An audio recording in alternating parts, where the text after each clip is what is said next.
तो नमस्कार सभी को।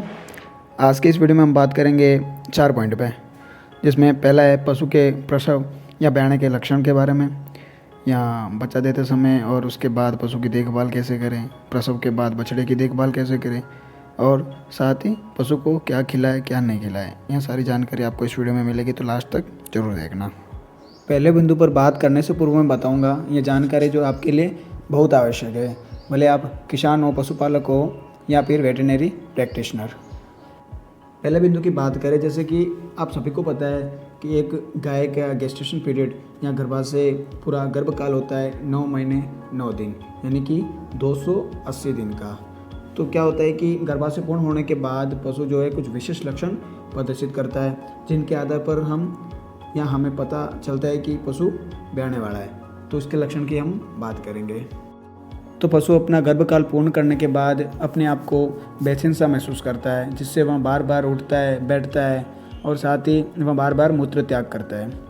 उसका अडर जो है बड़ा हो जाता है और थोड़ा कठोर भी हो जाता है, जिसमें से हल्के पीले रंग का दूध बाहर आता है, जिसे हम कोलेस्ट्रम या खीस बोलते हैं। गाय खाना पीना भी बंद कर देती है, गाय की वल्वा फूल जाती है और साथ ही गाय के वेजाइना से या योनि से एकदम तरल पदार्थ जो निकलता है बाहर। गाय एक कोने में खड़ा रहना पसंद करती है, एकदम एकांत रहना पसंद करती है और साथ ही पशु जो है अपना पूंछ उठाती है, नीचे करती है। यह उसकी प्रक्रिया चालू ही रहती है।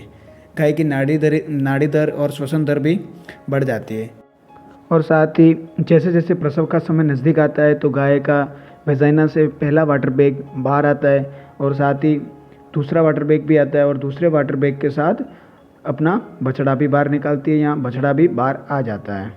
अगर सामान्य प्रसव रहता है तो किसी जानकारी व्यक्ति के साथ हमें बछड़े को बाहर निकलवाना चाहिए। चाहे नॉर्मल डिलीवरी हो पशु की, दोनों पैर आगे आ गए, बछड़े का मुंह भी आ गया हो, नॉर्मल डिलीवरी हो, फिर भी हमें एक प्रशिक्षित कोई व्यक्ति हो तो उससे पशु की थोड़ी हेल्प करवानी चाहिए और प्रसव करवाना चाहिए। ज़्यादा खींचातानी उसमें हमें नहीं करनी है। और हम बात करें जैसे कि डिस्ट्रोफिया का केस बन जाए, यानी कि पशु की गर्दन मुड़ जाए अंदर बछड़े की, या फिर उल्टा आ जाए, या फिर पैर बाहर नहीं आए, पशु जोर करने लग जाए, तो उसमें क्या है कि यदि कोई प्रशिक्षित आदमी है, कोई ऐसा जो जानकार है इस विषय में, तो उसको बुलाए या फिर डॉक्टर को बुलाकर उसका जल्दी से प्रसव करवाना चाहिए। अब बात करेंगे ताज़ा ब्याई हुई पशु को या गाय को हमें क्या खिलाना चाहिए और क्या नहीं खिलाना चाहिए।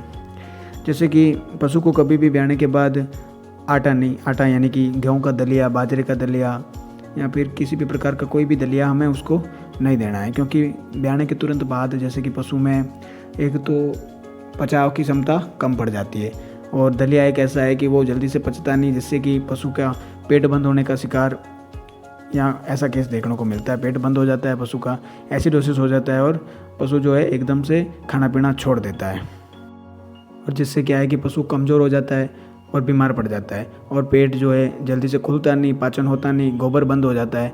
तो ऐसे में हमें ध्यान रखना पड़ता है।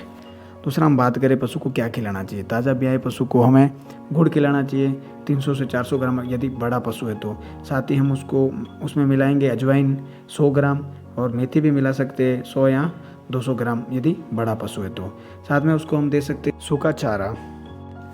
दूध उत्पादन के लिए दलिया ज़रूरी है, लेकिन दलिया हम अगर शुरुआत के 2 या 3 दिन नहीं देंगे, उसके बाद हम धीरे धीरे दे सकते हैं। जैसे पहले दिन हमें 300 ग्राम दे सकते हैं और ऐसे करके हमें 10-15 दिन होने के बाद हम डायरेक्ट पशु के ये दूध उत्पादन के अनुसार हम उसको दलिया दे सकते हैं। पशु के ब्याने के बाद एक सावधानी हमें और रखनी चाहिए।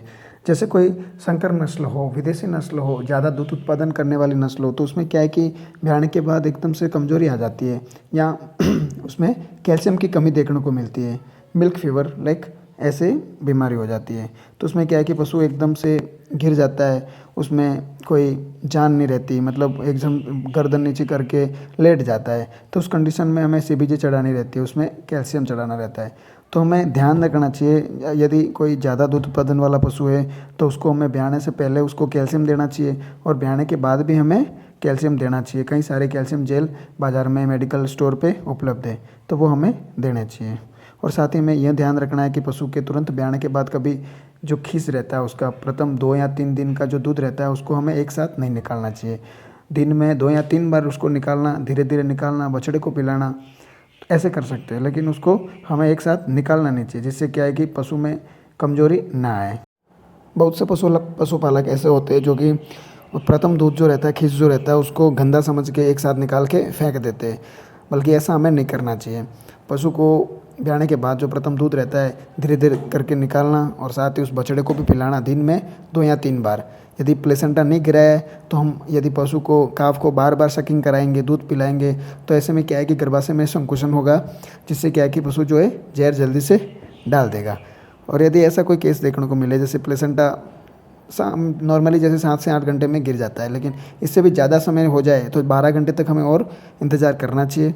उसके बाद भी यदि नहीं गिरे तो हमें एक पशु चिकित्सक का सहारा लेना चाहिए। और जहर निकलवाने के बाद हमें कोई मेट्राइटिस नामक कोई या योनि में या गर्भाशय में किसी प्रकार का कोई संक्रमण नहीं हो, उसके लिए हमें इंजेक्शन भी लगवाना चाहिए। और कोई ऐसे गर्भाशय के लिए ऐसी मेडिसिन भी लेनी चाहिए जिससे कि हमें उसको बार बार पिलाए, जैसे यूट्रेटोन करके आती है और बहुत सारी ऐसी आती है जो गर्भाशय में जो मवाद आती है उसके लिए हमें पशु को देनी रहती है।